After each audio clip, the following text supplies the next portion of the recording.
Okay, so now let's start discussing the binomial theorem. But first, in order to actually know the binomial theorem or study it, we need to know factorials and combinations. Okay? So first of all, factorial. What is factorial?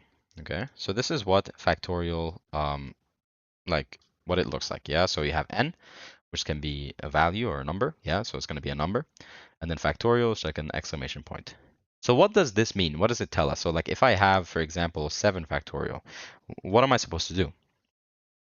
Well, it's basically you start with your value n, okay? And then you multiply it by the next value n minus 1. And then you multiply it by n minus 2. And then you multiply it by n minus 3. And you keep going, okay, until you reach a point where it's just like 3, 2, 1, where you reach 1, basically. Yeah, so this is how we can define n factorial. So for 7, for example, let's follow this pattern over here and see what we get. So for 7 factorial, we get 7, multiplied by 7 minus 1, which is 6, multiplied by 7 minus 2, which is 5, multiplied by 7 minus 3, which is 4, and then we just keep going, 3, 2, 1, right? So this is 7 factorial, yeah? Or this is how we define factorials, n factorial, okay? So if you have 10 factorial, yeah, then you start 10 times 9 times 8 times 7 times 6 times 5 times 4 times 3 times 2 times 1. There we go. It's that simple. Okay? So that's the idea of factorials. We will delve deeper into them and how we can find some things out. I think we're going to look deeper into them when we come to proofs. Maybe. So yeah, we'll see when we get to that. Now let's look at combinations. Yeah, it's another symbol. So the combination, I'm just going to write it out first. Combinations. So the combinations have two different symbols. You have n choose r or nr. Okay. So this one, notice how I said it, or well, you say both of them this way. You say n choose r. This is how you say it. This is how you say it out loud. Yeah. So when you're reading it. Okay. So for combinations, let's say for example I have 5 letters. Okay, 5 letters. Let's say those letters are A, B, C, D, and E. Okay, so I have A, B, C, D, and E, and I want to see how many ways I can combine 2 letters together. Yeah. So let's say for example I need to combine 2 letters together, or I need to find the maximum amount of ways I can combine 2 letters together. So let's say start with AB, right? Because I start with A and then I'll combine it with everything else. So AB, and then I have AC, and then I have AD, and then I have AE, right? But then I have B. So then I'll say BA, and then BC, and then BD, and then BE. And then I'm gonna, oh my God, it's just gonna keep on going. Yeah? So the way for us to simplify that process is by combinations. Yeah? If I have in total 5 letters, yeah, then, and I want to see the amount of ways that I can combine 2 of them, yeah, then I just say 5 choose R. So I say 5 choose R, 5 choose 2, sorry. 5 choose 2, or I write it this way, 5, 2, okay? Okay, so now that we have it this way, well, how am I supposed to get my value? What am I supposed to do? So this one usually is left up to the GDC. Like this is the simpler way of writing it, yeah? And also you can plug this into your GDC, yeah? If you click run, if you select run in the menu, and then you click options, probability, and then NCR, yeah, you'll see it, NCR. But for this one over here, we actually have a formula. What if I need to do it algebraically? Well then, the formula for it is n choose r is equal to n factorial divided by r factorial times n minus r factorial. This is why we discuss factorials first, because so we can apply that information to combinations. Yeah. So if I have 5 choose 2, then I'm supposed to write it like that. 5 choose 2, then I'm going to say 5 factorial divided by 2 factorial times 3 factorial. Okay? So what is this going to give me? This is going to be what? 5 times 4 times 3 times 2 times 1 divided by 2 times 1, right? Multiplied by 3 times 2 times 1. There we go, right? So in this case, right, 5 times 4 times 3 times 2 times 1 is going to be 120. 2 times 1 is 2. 3 times 2 times 1 is 6. So 2 times 6 is going to be 12, right? So then the total amount of ways I can combine 5 letters, like the total amount of combinations that I can find, combinations of 2 that I can find in 5 letters is 10, okay? So that's that. So it's a much simpler way, much quicker way. Now the thing is, I want to discuss something about this step here when we're talking about n factorials in combinations. Let's say I have 10, 7, okay? 10 choose 7. That's going to equal to 10 factorial divided by 7 factorial multiplied by 3 factorial, right? Now the thing is, this is going to be really, really annoying, right? Because you're going to have to write out every single value from 10 factorial, right? You're going to have to write 10 times 9 times 8 times 2, not times 2, but 10 times 9 times 8 times 7, and so on. Yeah? So it's going to look something like this. 10 times 9 is 8, 7, 6, 5, 4, 3, 2, 1. Boom. Ooh. Oh. Why do I keep making this mistake? And okay, take it slower. Then you have 7 factorial. So you have 7 times 6 times 5 times 4 times 3 times 2 times 1. All of that multiplied by 3 times 2 times 1. Gosh, imagine you have to do multiple in a question. So how am I supposed to simplify this? Well, look, you can basically get rid of all of this. Why? Because this can just be rewritten as 7 factorial, right? So you can rewrite this as 7 factorial. So instead you say 10 times 9 times 8 times 7 factorial, because 7 factorial stands for the rest of this, right? And you have 7 factorial in your denominator, times 7 factorial. You have 7 factorial in your denominator, yeah? 3 times 2 times 1. So you can just simply cancel these two out, and then you'll have 10 times 9 times 8 divided by 6, right? So that's going to equal to so 720 divided by 6, that's going to give you 120. Yeah?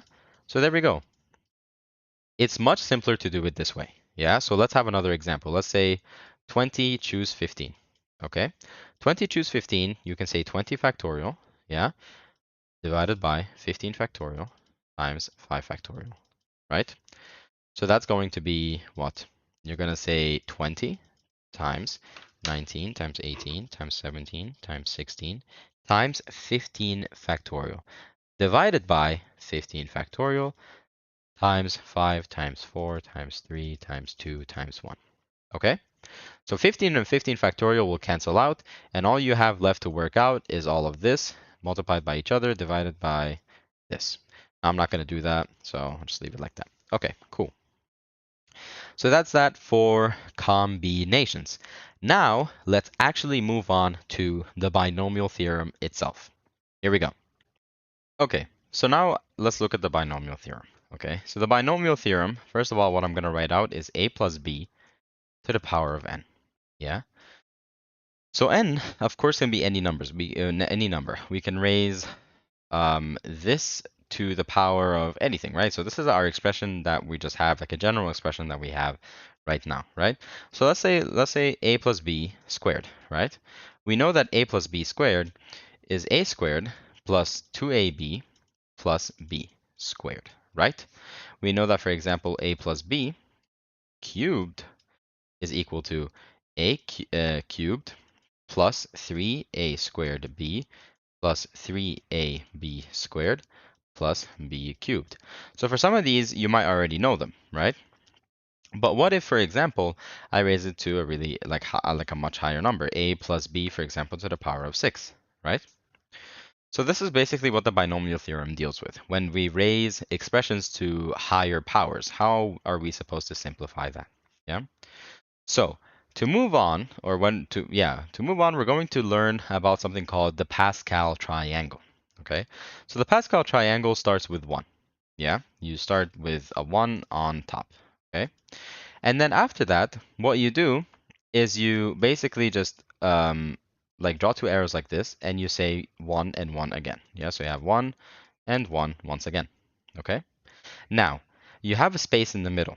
So what you do is that you add these two expressions. So 1 plus 1 gives you 2, correct? And then you, again, make the arrows and put 1. Okay? Now, 1, now you have a space here and a space here between these two numbers, right?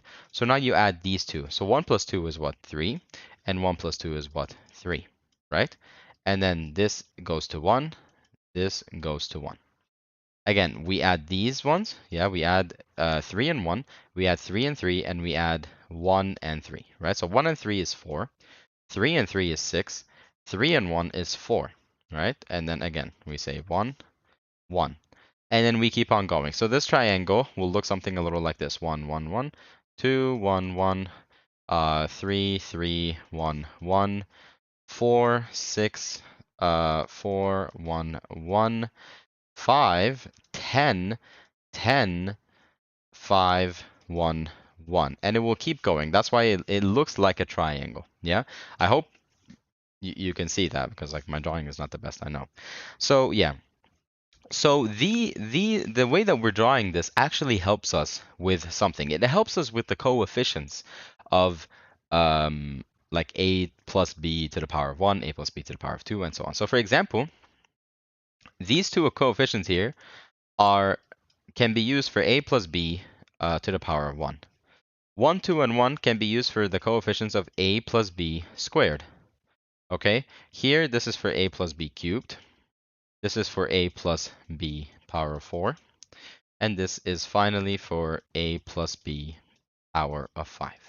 Yeah, so we can use that for the coefficients of our expansion. Yeah.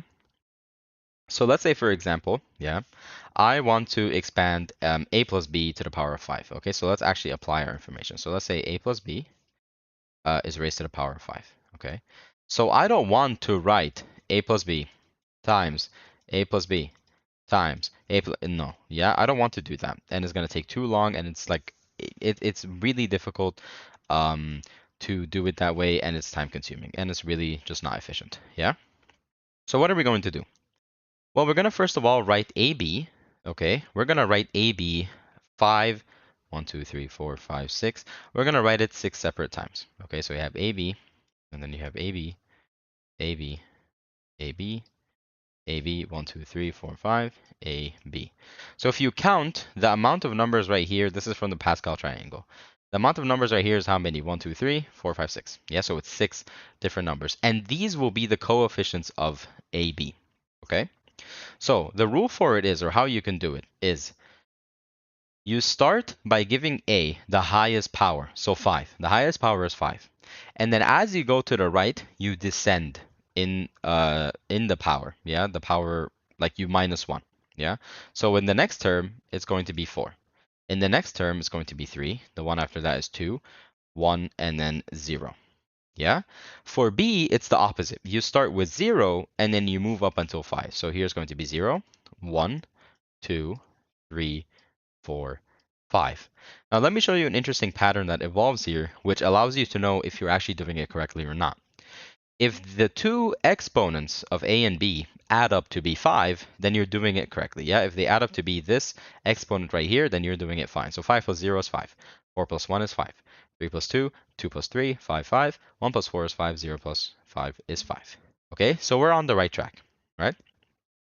So now, all what's left to do is use the coefficients that we found from the Pascal triangle. So it's going to be 1 times a to the power of 5, yeah, and b times 0, which is not going, we're not going to take into account, plus a to the power of 4, or 5, sorry, 5 times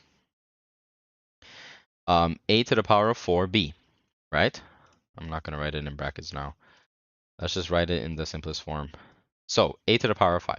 Then plus 5a to the power of 4 times b, plus 10a cubed b squared, plus 10a squared b cubed, plus 5a b power of 4, plus 1 times b to the power of 5. So it's just b to the power of 5. So see, instead of writing out a plus b 5 times and multiplying it just, like a times b times a times a times a, and so on, you can just follow this structure right here using the Pascal triangle. Yeah? So that's going to give us this expression over here, and that is it. But the thing is, at some point as well, the Pascal triangle is also going to be really annoying to use. Because imagine, for example, you're in the middle of a test and then you flip to the next page and you're like, okay, now it's a question. It's a question about binomial theorem. Okay, and then it tells you, for example, to expand a plus b to the power of 7. Imagine you don't have this Pascal triangle and you need to draw it out from the beginning. It's going to become annoying. Yeah, it is really annoying. If you draw it out once, it's fine, but it wastes a lot of time. You need to be efficient with your time, of course, in exams. So another way that we can actually obtain the coefficients is by using n choose r. And this is why we had to learn it beforehand in order to apply it to this. And that's why we also had to learn factorials, right? So the way that you do it is as the following. This is your n value. Yeah, so you take 7, and it's going to be 7 for every single n choose r is going to be always be 7 something 7 something. The value that is changing is r. Yeah, so first you start with 7 choose 0. Then you say 7 choose 1, 7 choose 2, 7 choose 3. I'm not putting brackets. And then 7 choose 4, 7 choose 5, 7 choose 6, and then 7 choose 7. Yeah? So you have all of those. Yeah? And those are going to give you certain values. Yeah? So the general formula, therefore, for a binomial theorem is a plus b to the power of n is equal to n choose 0, a n b 0 plus n choose 1, a n minus 1 b 1 plus n choose 2, a n minus 2 b squared plus, and so on and so forth until you get to n choose n. Yeah, so the same value. So if it's 7, then it should be 7 choose 7. Yeah, times a power of 0 b to the power of n. Okay, so this is the general formula that we can use for the binomial formula. Yeah, so the general term for the binomial formula is n choose r is equal to n choose r, a n minus r times b to the power of r. So that is the general term. Okay, cool. That's great. Now, we need to actually apply this information. So let's go ahead and start looking at some questions. In this case, I'll do some questions to cover this. But yeah, in very simple cases, let's say, for example, if it's a plus b power of 4, you can draw the Pascal triangle. But from now on, you can just apply the binomial theorem. This is probably the simplest way to go. And yeah, okay, let's start practicing. Okay, so let's say in a question they are asking us to expand 2x plus 3 cubed. Okay, so in this case, you can take it this way. You can say, for example, you'll let a is equal to 2x and b is equal to 3. Okay, so you say that a plus b is to the power of 3, right? And this can simplify it a little bit. So you'll take 3, 0, because this is your first term, times a cubed b power of 0, right? Plus 3 choose 1, a squared b power of 1, plus 3 choose 2, a power of 1 b squared, 3 choose 3, a power of 0 b cubed, right? So then what are you going to have? 3 choose 0 is 1, so you're going to have a cubed, plus 3 choose 1 is 3, a squared b, plus 3 choose 2 is 3, a power of 1 b squared, plus 3 choose 3 is 1, a power of 0, but it's b cubed, right? So now you're going to sub in your values over here for a and b. So here I'm going to have 2x cubed plus 3 times 2x squared times 3 plus 3 times 2x times 3 squared plus, and finally 3 cubed, right? So then this is going to be what? 8x cubed plus 2x squared is 4x squared. 3 times 4x squared is 12x squared. Yeah. Hold on. Oh, and then it's times 3. So 12 then times 3 is 36. Yeah, so 36x squared. 36x squared. And then 3 times 2x is 6x. And then 6x times 3 cubed is 54x. Yeah. And then plus the last term, which is 27. 3 times 3 times 3. Yeah. And there we go. So for that, our expression is 8x cubed plus 30x x squared plus 54x plus 27. There we go. So now we've expanded it. Yeah. Now in some situations, okay, we have to note that if let's say I have a minus b to the power of n, then the signs like negative and plus are going to alternate, yeah? So one term is going to be positive, and then the next term is going to be negative, then positive, then negative, then positive, then negative, and so on. Okay? So that's important to note. Okay, so now I want to look at a different example. Sometimes in a binomial expansion, they'll ask you to find a specific term. So they'll say in the binomial expansion, for example, x plus b to the power of 8, find the coefficient of x to the power of 4. How are we supposed to do that? Let's look at it. Okay, so now we are supposed to try to find the coefficient of x cubed in this expansion.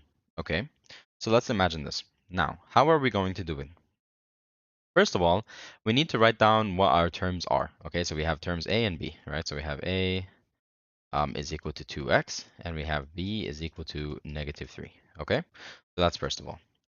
Now, n is equal to 4. Yeah, so we have n is equal to 4. So what I'm gonna do is I'm gonna write my two coefficients, or I'm going to write my a and b like this, right? Next to each other, like that in a bracket. Okay, so I have them like this now.